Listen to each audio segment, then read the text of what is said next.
Hi guys, hanggang gabi po. Tapos na po yung trabaho. Yan na po.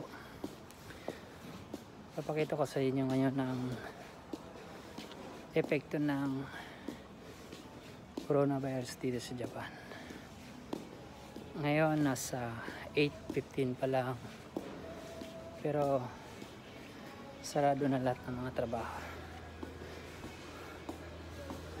kasi hanggang 8 lang talaga yung mga club, pati yung mga restaurant, hanggang March 8. Sana matapos na to, wala ng extension, para balik sa normal na yung schedule namin. Uwian na naman, tapos na yung duty. Ayan o, tingnan nyo. Samantalang dati mga ganitong oras halos nagdadatingan pa lang yung mga tao rito. Halos makikita mo sobrang dami ng tao dito pag Sabado, kasi yung Sabado talaga yung pinaka malakas dito ngayon dahil sa COVID-19. Kaya pinasara muna yung mga club, pati yung mga restaurant hanggang 8 lang ng gabi. Tsaga-tsaga lang, at least may pasok pa naman kahit pa paano. Ayan.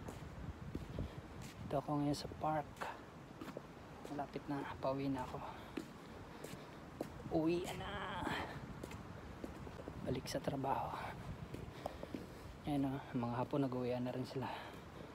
Ay, mga tao dun. Ayan, dati yung building na yan pag ganitong oras daming mga ano yan, tao, mga makukulay yung ilaw. Ngayon wala, aga ng sarado nila. Uwian sila na ngayon. Magaling din talaga ang ano ng Japan, talagang sumusunod sila para na rin naman sa kanila kapakanan.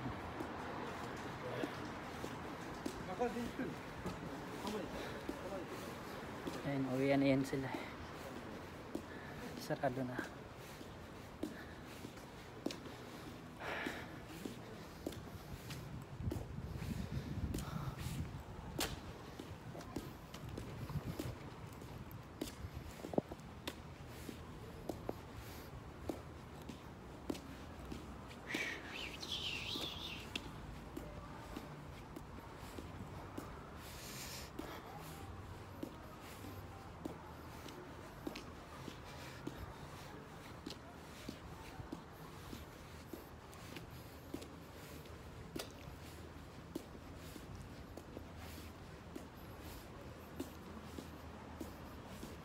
Dati kapag Sabado, puno yan, mga parking na yan, mga parking ano yan, walang ano yan, bakante. Ilan lang.